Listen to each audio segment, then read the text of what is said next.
Hello students, today we will continue exercise 2.2. Question is, prove that this expression equal to 3 by 5. The left hand side is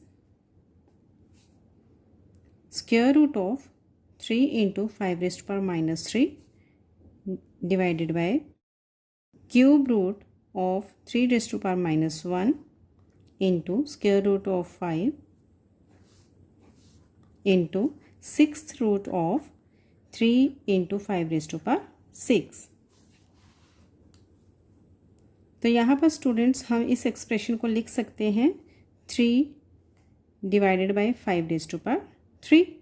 5 raise to power minus 3 को हम लिख सकते हैं denominator में 5 raise to power 3, right. And इसके square root को exponent की form में हम लिख सकते हैं 1/2.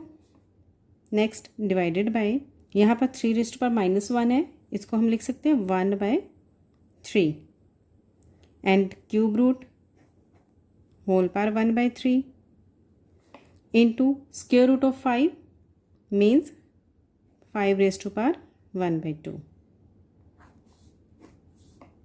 Into 3 into 5 raise to power 6 whole power 1/6. Because यहाँ पर 6 रूट है तो इसको हम लिख सकते हैं एक्सपोनेंट की फॉर्म में 1/6. नाउ स्टूडेंट्स यहाँ पर हम दोनों का एक्सपोनेंट अलग अलग लिखेंगे. 3 raise to power 1/2 divided by 5 raise to power 3 whole power 1/2 divided by 1/3 raise to power 1/3 लिख सकते हैं हम इसको 1/3 होल पावर 1/3 को 1/3 raise to power 1/3 into 5 raise to power 1/2 into यहाँ पर भी हम दोनों का एक्सपोनेंट अलग अलग लिख सकते हैं 3 raise to power 1/6 into 5 raise to power 6 whole power 1/6. Now यहाँ पर 3 raise to power 1/2 and exponents आपस में मल्टीप्लाई हो जाएंगे. ये 5 रेज़ टू पावर 3/2. यहाँ स्टूडेंट्स डिवीज़न का साइन है तो जब हम इसको मल्टीप्लाई में कन्वर्ट करेंगे तो जो इसकी नेक्स्ट टर्म है वो रेसिप्रोकल हो जाएगी. मींस जो न्यूमिनेटर है वो डिनोमिनेटर में चला जाएगा एंड जो डिनोमिनेटर है वो न्यूमिनेटर में चला जाएगा. तो इसको हम लिख सकते हैं 3 raise to power 1/3 divided by 5 raise to power 1/2 and into 3 raise to power 1/6. यहाँ पर 5 raise to power 6 whole power 1/6 है तो ये दोनों 6 आपस में कैंसिल आउट हो जाएंगे एंड यहाँ आ जाएगा 5 रेज़ टू पावर 1. यहाँ पर हमारे पास न्यूमिनेटर में 3 की टर्म्स आ रही हैं, राइट. तो इसको हम लिख सकते हैं 3 raise to power 1/2 into 3 raise to power 1/3 into 3 raise to power 1/6 and denominator में भी 5 की टर्म्स आ रही हैं 5 raise to power 3/2 into 5 raise to power 1/2. तो स्टूडेंट्स ये 5 रेज़ टू पावर 1 न्यूमिनेटर में है तो हम इसको डिनोमिनेटर में ले जाएंगे बिकॉज हम बेस सेम कर इनके पार्ट्स को ऐड कर सकते हैं, राइट. तो यहाँ पर ये डिनोमिनेटर में चला जाएगा तो क्या आ जाएगा 5 raise to power -1. Now look here, base same है, पार्ट्स ऐड हो जाएंगी. 3 raise to power 1/2 plus 1/3 plus 1/6 and denominator में 5 raise to power 3/2 plus 1/2 plus -1, right. तो इसको हम लिख सकते हैं 3 raise to power 1/2 plus 1/3 plus 1/6 divided by 5 raise to power 3/2 plus 1/2 and plus minus. Now अब हम इसके एक्सपोनेंट्स का एलसीएम लेंगे. यहाँ पर हमारे पास डिनोमिनेटर में है 2, 3, 6 एंड 2, 3, 6 का एलसीएम क्या आ जाएगा हमारे पास, ये 2 से जाएगा, 2 1 जा 2, 3 एज इट इज़ आ जाएगा, 2 3 जा 6. नाउ 3 से जाएगा 1 एज इट इज़, 3 1 जा 3, 3 1 जा 3. तो हमारे पास क्या टर्म्स आ गई 2 इंटू 3 इंटू 1, 2 3 जा 6, 6 इंटू 1 6. तो हमारे पास एलसीएम क्या आ गया 6. तो यहाँ पर हम एलसीएम 6 लेंगे। 2 3 6 का एलसीएम हमारे पास 6 आ रहा है। नाउ 6 को हम 2 से डिवाइड करेंगे, 2 3 जा 6। नाउ 3 को हम 1 से मल्टीप्लाई कर देंगे, 3 1 जा 3। नेक्स्ट साइन हमारे पास है प्लस का, तो यहाँ पर प्लस पुट करेंगे। नाउ इस 6 को इस 3 से डिवाइड करेंगे, 3 2 जा 6। नाउ 2 को इस 1 से मल्टीप्लाई करेंगे, 2 1 जा 2। नेक्स्ट प्लस 6 को 6 से डिवाइड करेंगे 1 एंड 1 को इस 1 से मल्टीप्लाई कर देंगे, 1 इंटू 1 1 एंड डिनोमिनेटर में 5 raise to power 3/2 plus 1/2 minus 1। अब इनका भी हम एलसीएम लेंगे, तो यहाँ पर हमारे पास डिनोमिनेटर में टर्म्स आ रही हैं 2 2 एंड 1। तो ये 2 से जाएगा, 2 1 जा 2, 2 1 जा 2 एंड 1 एज इट इज़। तो हमारे पास क्या टर्म आ गई, 2 इंटू 1 इंटू 1। तो एलसीएम हमारे पास क्या आ गया, 2, राइट। तो यहाँ पर इसका एक्सपोनेंट का एलसीएम 2 आ गया हमारे पास। नाउ ये इस 2 को हम इस 2 से डिवाइड करेंगे, तो 2 1 जा 2, 1 को 3 से मल्टीप्लाई करेंगे, 1 3 जा 3। नाउ नेक्स्ट साइन है हमारे पास प्लस। अगेन 2 को इस 2 से डिवाइड करेंगे, 1 आएगा, देन उस 1 को हम इस 1 से मल्टीप्लाई करेंगे, 1 इंटू 1 1। नेक्स्ट साइन हमारे पास माइनस का है, तो यहाँ पर हम माइनस पुट करेंगे। नाउ इस 1 के नीचे स्टूडेंट्स कोई टर्म नहीं है, तो मीन्स 1 है हमारे पास, राइट। नाउ अब हम 2 को 1 से डिवाइड करेंगे, तो हमारे पास 2 आ जाएगा एंड 2 को इस 1 से मल्टीप्लाई करेंगे, 2 1 जा 2। तो यहाँ पर हम 2 पुट करेंगे, तो यहाँ पर हमारे पास आ रहा है 3 raise to power 3 plus 2 5, 5 plus 1 6, 6/6 and denominator में 5 raise to power 3 plus 1 4, 4 minus 2 2 and इसके पार के डिनोमिनेटर में क्या है 2। 6 6 कट आउट हो जाएगा, 1 आ जाएगा यहाँ पर, 2 2 से कैंसिल हो जाएगा, यहाँ 1 आ जाएगा। तो यहाँ हमारे पास 3 raise to power 1 and 5 raise to power 1 आ गया, तो इसको हम लिख सकते हैं 3/5 and it's your answer which is equal to right hand side. तो यहाँ पर लिख सकते हो इसको is equal to right hand side.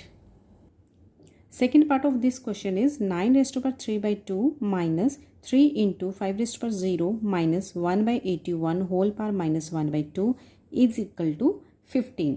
Students यहाँ पर भी हमें लेफ्ट हैंड साइड को राइट हैंड साइड के इक्वल प्रूव करना है। तो 9 को हम लिख सकते हैं 3 रेज टू पावर 2 एंड इसकी होल पावर है 3/2 minus 3 into 5 raise to power 0, 5 raise to power 0 means 1, something raise to power 0 equal to 1 and next 1/81 whole power minus 1/2 है, तो इसको हम लिख सकते हैं 81 होल पावर 1/2, जिससे कि इसका नेगेटिव साइन रिमूव हो जाएगा। ठीक है, पहले ये डिनोमिनेटर में था, अब हम इसको न्यूमिनेटर में ले आए हैं, तो इसके जो एक्सपोनेंट का साइन है वो चेंज हो जाएगा। नाउ यहाँ पर एक्सपोनेंट्स आपस में मल्टीप्लाई हो जाएंगे, तो क्या आ जाएगा, ये 2 इस 2 से कैंसिल आउट हो जाएगा, तो देन हमारे पास आ जाएगा 3 raise to power 3 minus 3 into 1 3 minus 81 को हम लिख सकते हैं 9 raise to power 2 and whole power है हमारे पास 1/2। 3 raise to power 3 means 3 into 3 into 3 and वो होता है हमारे पास 27 माइनस 3 माइनस, यहाँ पर एक्सपोनेंट आपस में मल्टीप्लाई होंगे, तो यहाँ 2 न्यूमिनेटर में है और यहाँ पर 2 डिनोमिनेटर में, ये दोनों आपस में कट हो जाएंगे एंड हमारे पास बच गया 9 raise to power 1 and 9 raise to power 1 होता है 9। नाउ स्टूडेंट्स यहाँ पर 27 as it is minus minus plus 9 8 3 12 and sign जो है वो बड़ी टर्म का लगेगा minus and 27 minus 12 15 and which is equal to right hand side. यही हमें प्रूव करना था यहाँ पर। Now it's your answer. Now third part students, इस पार्ट में भी हमें लेफ्ट हैंड साइड को राइट हैंड साइड के इक्वल प्रूव करना है। ओके, नाउ हम यहाँ पर लिखेंगे left hand side which is equal to 1/4 whole power minus 2 minus 3 into 8 raise to power 2/3 into 4⁻0 plus 9/16 whole power -1/2। Now यहाँ पर 1/4 होल पावर -2 है, तो इसको हम लिख सकते हैं 4⁻2 एंड -3 इंटू 8⁻2/3 है, 8 को हम लिख सकते हैं 2³ whole power 2/3 into 4⁻0, 4⁻0 means 1, something (0 means 1 and plus 9/16 whole power -1/2 है। इसके एक्सपोनेंट को प्लस में करने के लिए हम इसे रेसिप्रोकल कर देंगे इस टर्म को, मीन्स जो डिनोमिनेटर है वो न्यूमिनेटर में चला जाएगा एंड जो न्यूमिनेटर है वो डिनोमिनेटर में आ जाएगा, मीन्स 16/9 एंड इसका एक्सपोनेंट जो है वो कन्वर्ट हो जाएगा प्लस में, दैट इज़ 1/2। नाउ अब हम इसके एक्सपोनेंट सॉल्व करेंगे। 4⁻2 means 4 into 4 that is equal to 16 -3 into यहाँ पर स्टूडेंट्स 2⁻3 है एंड होल पावर है इसकी 2/3, तो ये 3 और ये 3 आपस में कट हो जाएंगे। हमारे पास यहाँ बच गया 2⁻2 which is equal to 4। 2 into 2 times multiply होगा, 2 into 2 which is equal to 4 and into 1 plus 16/9 whole पर 1/2 है, तो यहाँ हम इसको भी ऐसी टर्म में लिखेंगे कि जिसकी पावर 2 आ जाए, तो यहाँ पर आ जाएगा 4⁻2 एंड बाई 3⁻2, तो जिसको हम लिख सकते हैं like this and whole power 1/2, right. तो ये दोनों एक्सपोनेंट्स जब आपस में मल्टीप्लाई होंगे तो ये 2 एंड ये वाला 2 आपस में कट हो जाएंगे, तो इस एक्सप्रेशन को हम लिख सकते हैं 16 माइनस 3 4 जा 12 प्लस 4/3। अब इसका हम एलसीएम लेंगे। एलसीएम आ रहा है हमारे पास 3, इनके डिनोमिनेटर में कुछ नहीं है तो मीन्स 1 है हमारे पास, तो 3 को हम 1 से डिवाइड करेंगे 3 आ गया, तो 3 को 16 से मल्टीप्लाई करेंगे तो 16 3 जा 48। नेक्स्ट साइन हम माइनस पुट करेंगे, अगेन 3 को 1 से डिवाइड करेंगे तो 3 आ रहा है हमारे पास, तो 3 को 12 से मल्टीप्लाई करेंगे 12 3 जा 36 प्लस 3 को 3 से डिवाइड करेंगे 1 एंड 1 को 4 से मल्टीप्लाई करेंगे 4 आ जाएगा यहाँ पर। ना स्टूडेंट्स देखिए यहाँ पर 48 माइनस 36 प्लस 4 है, पहले हम प्लस प्लस वाली टर्म्स को आपस में प्लस कर लेंगे। 48 plus 4 52 and minus 36 divided by 3। 52 minus 36 16 होता है and divided by 3 which is equal to right hand side. यही हमें प्रूव करना था।